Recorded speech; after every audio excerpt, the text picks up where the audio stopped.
Hello there everyone, and welcome back to Phantasy Star Online. Today I'm going to go over a bit of a simpler lesson than last time. I'm going to look at the game's lobbies and standard online features, as well as give a tour of Pioneer 2, as I haven't really done that just yet. When you first sign on with the GameCube, or log in with Blueburst, this will be the first screen that you see. Essentially, this is like most games' choices of server, lobby, that sort of stuff. So, in this case, just choose your ship that you want to play on. In this case, I'll choose the only one that's available. And usually there would be multiple blocks. It's really going to vary depending on what server you play on. Once you've done that, it takes you to the main lobby. The main point of the lobbies is to essentially just get a group work going together, as this is the only place where you can have more than 4 players at once. Also, you can use them for chatting if you want to, if you have too many people to chat with in-game as well. They're rather large, so you can just pick a spot that you'd like to hang out, perhaps. In the back of each lobby, there's actually a teleporter that'll allow you to go to the different lobbies in that particular ship and block. There's 15 in total, so if you're meeting up with your friends, pick a ship, block, and lobby number to actually go ahead and meet up in. Just pick one, and away you go. Every lobby actually has its own special appearance. They'll actually be changed up in terms of their overall color scheme, and as long as there's not an event going on, they'll also have a different main decoration. When I actually recorded this footage, there was an event going on, so that's why the cherry blossom trees are out at every single one of them. You can also perform several emotions while you're in the lobbies by holding down Alt and pressing either a number key, letter key, or function key on the keyboard. There's quite a wide variety of them. Something that's actually exclusive to the lobbies, in Blueburst at least, is that you can do the other genders' emotions as well if you hold Alt and Shift while pressing the corresponding button. It gives you an extra range to work from, and, you know, you can make for extra goofy situations if you feel like it.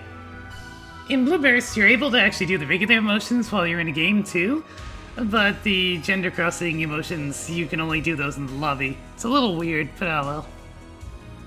Now, 2 of the emotions that you have available only in the lobbies is this silly photon chair. You can putter around and move about on this thing, which looks really dumb, but they're rather amusing, I suppose. You can't use them in-game just because of the sitting animation, but oh well. Oh, lots of silly memories of people having chair races trying to go around the circular part of the lobby here. Now, there are a couple of different lobby styles other than the main one, such as this one here, which is actually modeled after the Dreamcast version of the game's lobbies. So, people who might be nostalgic towards them can choose this one if they want to. But there's also this weird soccer lobby. This thing barely works. If you wait around long enough, a ball will spawn in the center and you have to try to kick them to the red or the blue goals. Getting them to go that far can be really dicey. You can actually go to the counter to just put a marker over your head, maybe to indicate the team, although there's only 2 teams in all of them. And if you have a bunch of people and you feel like burning some time, I suppose it might work. But the clunky movement of Phantasy Star Online just doesn't work very well, but it's something. I've never seen more than 2 or 3 people play. Now, on to the most important feature of the lobbies, the part that actually lets you play the dang game. You have to find the guild counter ladies right here. They're usually right in the center of each lobby. The soccer ones, they'll be on the edges. But yeah, if you want to start a game, all you need to do is talk to them and choose the Organized Party option. You can also use this desk for going to a different ship or block if you're in the wrong spot, or editing team settings, which was kind of a Blueburst exclusive thing and doesn't work very well on most private servers. You can join other people's parties here as well, but I'm just going to go over creating a party since that's the one that actually needs a little explanation. You can choose your episode, and this will bring up this menu right here, where you can say your party name, your party password, the play mode, as well as the difficulty level that you want to play on. For play modes, you can choose either the normal game, challenge mode, which puts you into set maps with set equipment and stats and everything to try and make you get through as fast as possible. There's the battle mode, which is terrible PvP, and then there's one person, which allows you to set it to the offline difficulty, which is a lot more useful if you're by yourself. You can also set the difficulty level, but you won't be able to enter most of these difficulties unless you're the correct level. Level 20 for hard, level 40 for very hard, and level 80 for ultimate. Once you choose your settings, the game will go through a loading screen and take you to Pioneer 2.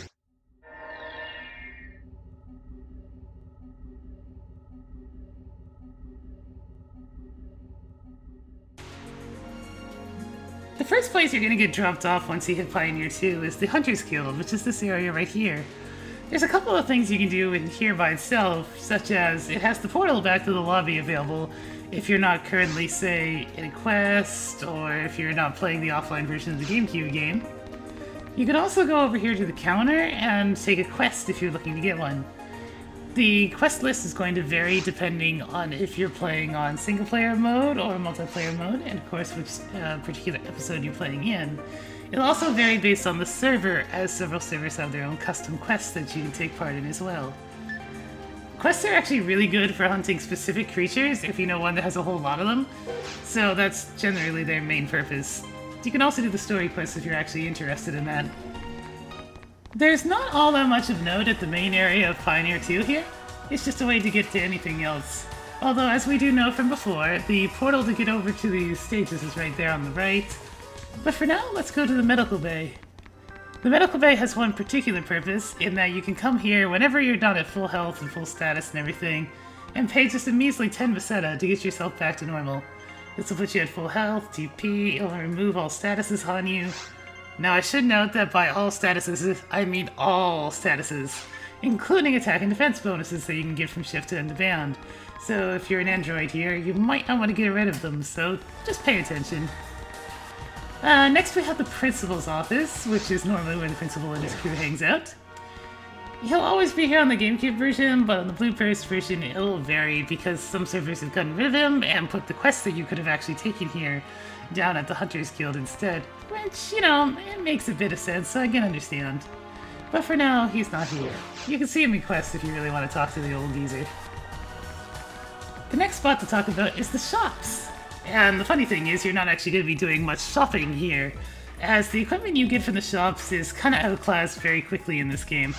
Although you'll be selling a lot of junk here, it doesn't matter who you sell it to, you'll get the same price. But yeah, the weapon shop will sell a variety of different weapons, the item shop has all your healing items, it has a few low-level tech discs, as well as a couple of other things. It'll have rare healing items sometimes, as well as a mono grinder every now and then. The armor shop's actually the most useful one, as you can frequently get 4-slot armors, which are really good to have a hold of. It can start you off really nicely. Then there's the Techer over here. I'll get into this particular guy in detail the first time it actually comes up in a stage run, but for this guy, you take all of your blue items to him. These will be like question weapons, as well as ones that are labeled as special weapons, and he'll be able to tell you what it is. Next up though is the bank, so you can just deposit your money and items here if you don't actually want to hang on to them at the moment. On the GameCube version, depositing your money was a lot more important, as actually getting killed and not having any way of reviving yourself would take all of your money. So, you know, kind of important. I actually have a couple of items sitting in the bank from an earlier run of the forest, and I could take them out and use them if I really wanted to, but they're always there waiting. You have a limited amount of slots, 200 total, so try not to just go too crazy on the hoarding. The final area of note is right over here to the right of the bank. If there's any telepipes up from any of the characters, they'll appear over here. So if you're trying to get to one of your friends, or if you just want to go back down to where you've left your own telepipe, you just come right over here and you'll be able to do that.